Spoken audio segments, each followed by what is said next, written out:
yeroo inni akkas godhu ati manatti waanis taqammasiiste qabda faayyatti gizeen manaaboo siqiitti na goote maaltu shii galchee ilmoo ishiiti yoo qoy lubbuu bakka kanatti jechuudha abbaan manaa kan kee amma fuudhee bultii biraa godhateera. Arani bakani merwanan jadi fimbar baru ani baka yonan mazarin barbadu ani mazarin tiyo so debite bucho na dhaggeeffadhu ka hin barbaadu miti haragii bulchi biraa godhateera amma barana godhate anumatu iyyame fanisayyo dhufee jaarsummaa baay'ee kadhatee baay'ee nu eegee waggaa afureeroo taa'u warra bira dhaqee biddeen nyaatu qixxaa tolfatee mana duwwaa ciisee qixxaa tolfatee nyaata jechuudha. Ani immoo maaliif isatti deebi'u waan hin barbaanne finaasofsiisu. Lubbuu si mararu baay'ee nama rarragin immoo si waan seeti baay'ee na kabaja haga humna ofiitiin osoo dhabeeyyuu jechuudha. Mana keessa baqa sitti himuu hin danda'u akkaataa inni na jiraachisuuna. Baay'ee nama rara waan nama raruuf illeedha akkas godhe ani irraa dafeetiin hin takutadhe maaliif yoo jette ani isatti deebi'u waan hin barbaanneef raakamuu hin qabu tasfaa godhachuu hin qabu narra.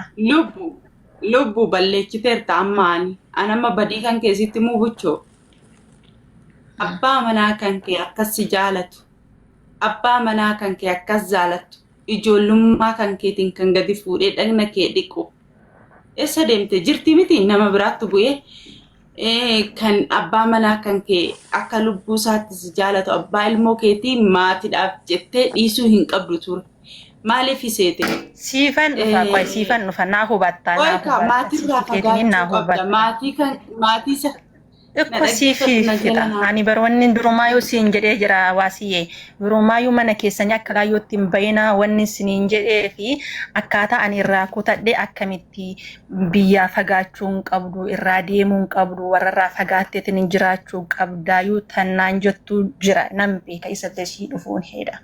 Azaa waggaa sadii wajjin hin teenye dhaqna dhugaa guyyaa amma nafa dhiqaa mana jettaame.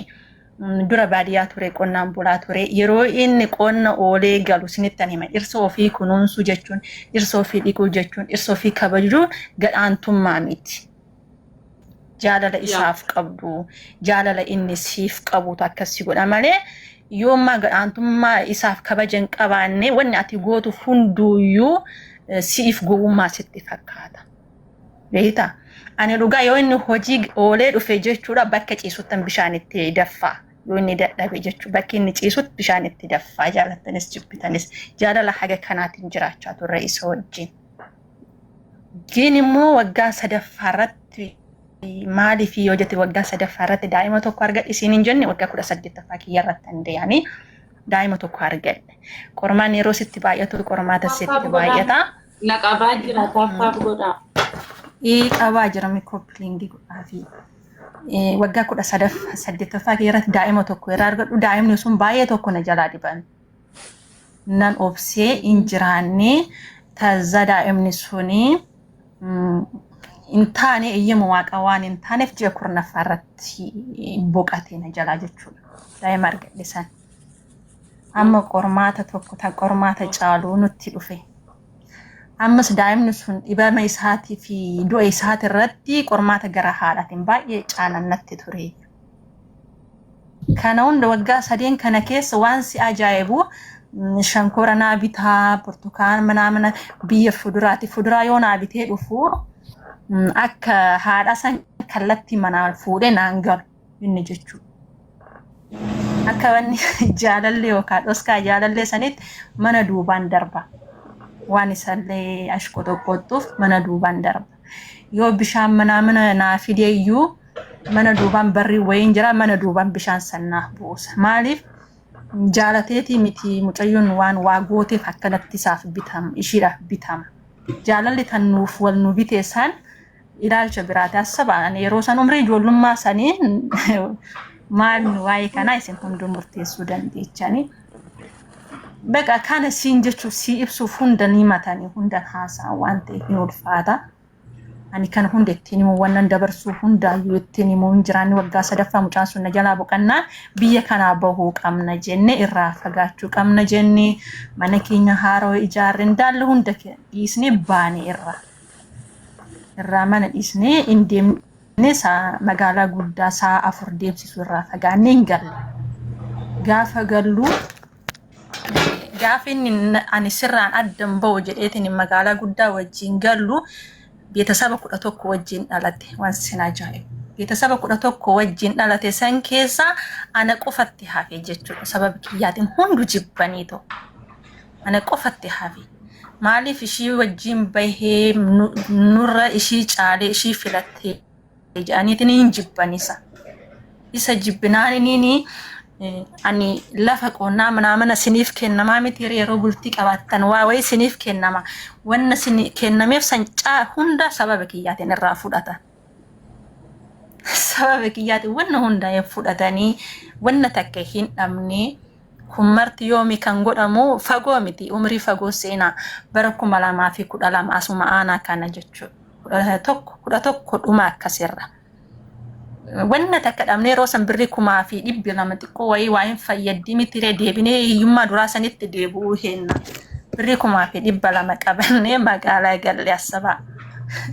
Yeroo 2,200 qabannee magaalaa galle halkanii guyyaa inni cannaqamaa hin dhiphataa hin boo'aa.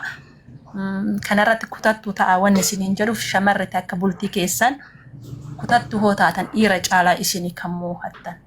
Inni nama cimaa taanaan, inni nama si dhaga'u taanaan, inni nama si jaalatu taanaan hiyyummaanis homaayyuu miti, qabeenyis homaayyuu miti, wanna hundaan ni moo'attaati yoo gobazii taate jechuudha. Yeroo inni gadi qabatee morma gadi qabatee boo'u ani garuu siistama isaa moohadhu saniin halkanii guyyaa yaada. Amma yeroo kana leexaa miti. Amma Waaqayyo waan hunda waan danda'uuf lammata daa'ima lammataa garaadhaa qabadheen jiraan. Yeroo sanitti morka isaaniirra jiru san. Ishii qabatee biyyaa bahee hiyyoomee jira homaayyuun qabu deebi'ee natti dhufaa jedhanii warri hunduu nuun oodanii jiran fira tokkoon qabu. Ani biyyi kiyya nama biyya biraati na biraa namni tokko hin jiru isa biraa namni tokko hin jiru. Garaadha immoo dadhabbiitu deemaa jira. Inni hojii tokko hin qabu. Gin na amanaa na jaalataa nan jaaladha isaan hin tadaraaddaru anaan hin tadaraaddaru hojiin kaachuu qabe. Amma siistama hojii filadhuun bicha kaachuun qabe. Gizee kana isaanii nama waliinan galaa inni baay'ee namatti wajjin haasawaan nan kolfanan taphadha. Hospitaala wayii keessa namuman beekne akkuma amma sinii wajjin kana haasa'u seenaa kiyyetti haasa'u namni tokko Waaqayyo yeroo si qoru wal bira siif buusaa mitiire doktora wayii argadhe hospitaala defuun biraat kirtii manamanan hojjechaa ture. Seenaa isaa itti himnaan hospitaala sen keessa naa galchi abbaa warraa kan koosan jechuudha. Abbaa warraa kan kee banagaraachin lai si tan jabeeffatu inni nama si jaalatu taanaan ati jabeeffannaa wanni hin darbine tokko illee hin jiru. Achi keessa naa galchee birrii 600 naa galchi. Birrii 600 jechuun baay'ee guddaadha. Gizee san damooztanyaadha. Boqonnaan tokko naa argame. Hin dhuguu hin balleessu bakka aanumaa wanni hojjete hundaanumaaf as rakkaba. Anis immoo baay'ee tokko illee hin naqabee jira. Waan sin ajaa'ibuun amantanii fukukkiree baay'ee morkadha. Baay'ee tokkoon kutadhee morkadha. Ji'a osoon hin dhalin bootaa bitadhe. Osoon hin dhalin kaadhe isaan homaan qabanii borunutti deebi'aa jedhan san bootaa bitadhe isa wajjin ta'ee jechuudha. Maaliif isa gatee biraa deemuudhaaf kutadheen jira beeytanii. Biraa deemuuf kutadhee jiraadhus deebi'ee harka isaanii akka ilaalle immoo siistamaan tolchaafi jira. Anaaf jecha aarsaa san kafalaa jira waan ta'eef bakka abjuu wayii irratti uumeetiniin deemuuf kutadheen jiraan. Ta'aa bootaa wayii bitadhee gaafan bootaa san bitadhee miti bootaa bitachuu miti waan nyaatan jedhanii tan nutti yaadan san osoo namni tokko nun araarsin ofii nun araaramanii lafa sanis ofumaa kennaniif jechuudha. Tazaa harag demoo Waaqayyoof galanni haa ga'u deebitee ilma dhabde sanis ji'a 14 irratti nan dhale bootaa san bitadhee nan dhale daa'ima san daa'ima eebbifamaa argadhe sun hunduu seenaa ta'ee jijjiirramee mana ijaarradhe Asabaa. Jaalalli jiraannaan hundi immoo atantasi kun hundi kan ta'u yoomi waggaa tokko keessatti amma kana hunda taaxxanaaqaqaa jiru. Waggaa tokko keessatti Asabaa harka duwwaa baatanii fira dhabdanii isin lamaan garuu nu lamaan bichaa wal qabannee achirra geenye maaliif gantee maaliif kutattee kan jettu rasii dhuufanii caafi si ari'aa jira yeroo akkan dheeranne amma daa'ima sargadhee daa'ima duraa kiyya san fudhatee waaqayyo deebisee naaf kennee jira garuu immoo daa'ima kiyya eeganaaf kennee mana kan keessiifan ijaaraa wanna seenaa isaan jedhan san deebitee harka isaaniin laaltu mana keessiifan ijaarsisaa nan naggaadha asaba dhaleetu Kristina kaafadhee manan teenye daa'ima qabadheetiin hin naggada. Maaliif diina san saalfachiisu fanan kaachaa jiran. Dhalee bultii 40 Kristinaa eegan kaasee booda inni hojjeta inni deemee naa fida animmoo taa'ee gulliit irratti atkiltii jedhame hospitaala irratti as rakkabaa naggada ture. Zaa mana kee ijaarinan deema yeroo jiruun indee seenaa san dabarsinee fooxaa birri 50 wayi burree wayi hin jirti hoo yaadatta. Fooxaa birri 50 san qorraan gubannee uffannee ijaarranne nu. Inkaan amma akkatti ati hojjettee inni hojjetee walitti dhuftanii diigamuu kanaa miti bultiin dhugaa jechuudha. Fooxaa birri 50 xiqimtii fi maskaramii qorrachaa wajjin ijaarranne nu bultii keenya. Kazaa man ijaarrannaan nan deemaan jedheen akkamitti seenaa san hunda dabarsinee wajjin warra kootii nagalaa sibiraayi warra kootii ammallee badii qabdaa haasa'ii qabdi qabadha hundi keessanuu qabdi qabadha wajjichootaan jechaa jiru irratti maaliif deemtaaree naan jedhe maaliif deemtaa beelofnee dhoobannee taraaqunni sababa keetitiin takana hunda gahaa jiru so shamara takka taate nagattee deemti anaaf jettee fira kee dhabdee jirta siif jedhee fira kee dhabee jira akkamitti deemtaa har'a darajaa kanarra geenye naan jedhe ani bakka seenaa na wajjin kafalte kana hunda sikiisu fananii bakka yeroo san hiyyumtanii namni arganne biyya sanitti bakka geexin dubartoota mana kana artifishaalota kana warqii mana kana baay'atanna yeroo lubbuun qabe waan san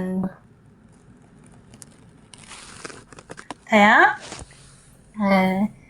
maal irratti dhaabeeyyuu waggaa nan deema warra kiyyattan gala jennaan akkamitti warra kiyyatti galtanaan jedhe warra keetti galtanaan jedhe nan deema mana kee ijaar mana kee si ijaareetiin deemaan jedheen ani asabe akkamitti seenaa hunda san dabarsinee nagattee deemtaa naan jedhe ani tasiif hojjechaa jiru ishiin saree isa nyaachisti jedhan san hiyyummaa dhabnee hin arganne san akka argamu warra keetitti argisiisuun barbaada tokko lammata immoo geexaageexii naabitti warqii mana yeroo san warqii haabilii manaamanni kun dubartiin hin godhanne biyya sanitti gadhaantummaa wayitiin argamti beektanna inni garuu waan jaalatuuf namaa gadi ta'uu hin qabdu jedhee birri naaf kenna birri inni naaf kennu sanaan immoo mana irratti waan mana keessan hir'ate dubartoonni godhachuu qabdu san irratti hin xiyyeeffadha malee biliciliiciin irraa mul'atu san irratti hin xiyyeeffadhu zoota sababni waliin wanti dhufeenya hin qabne immoo ani nan dhaqa garuu warra laala walitti dhufeenya hin qabne immoo asabi qormaata waggaa 7 kana keessatti qormaata irra turre no of danda'aan jiru bakka ilati kaachaa jirra malee inni immoo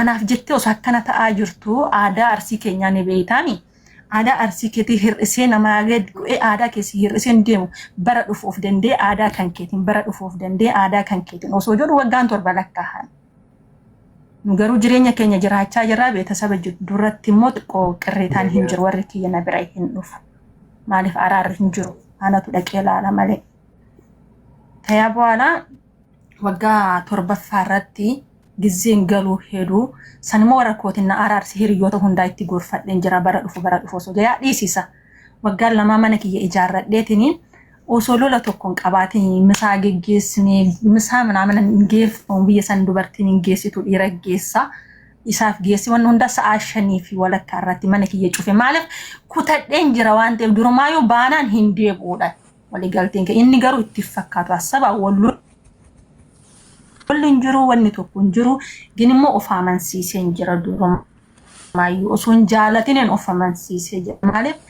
illee kan dhalee kan na jala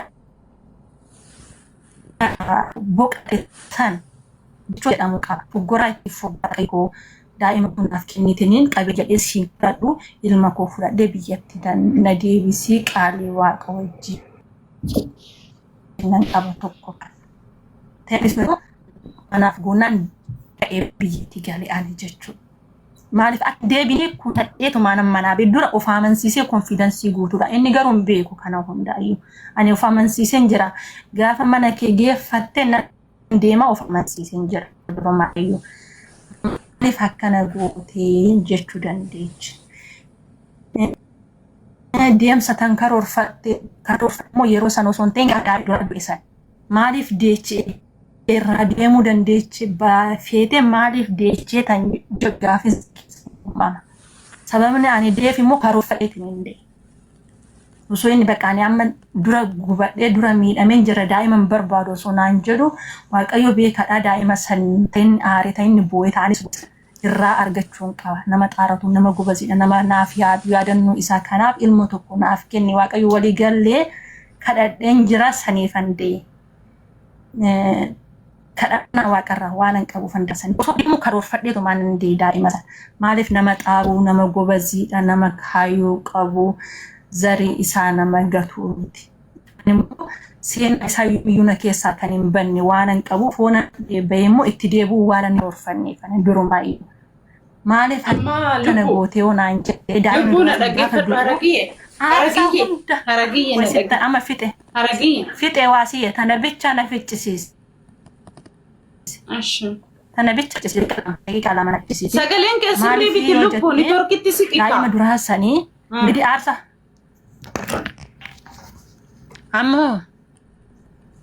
Amma sirratee rakkinoo sagaleen kee jeccitaa bara. Jettee daa'ima duraa sanii gidi waggaa torba haga wajjin jiraadhu san gidi daa'imni sun na jalaa deebi'ee jira siin hin jenneere. Waggaa 3 muluu fatanaa dabarsisan keessa tanarratti raawwatame yoomillee eenyumarratti illee raawwatamne kasiniin jedhu sani.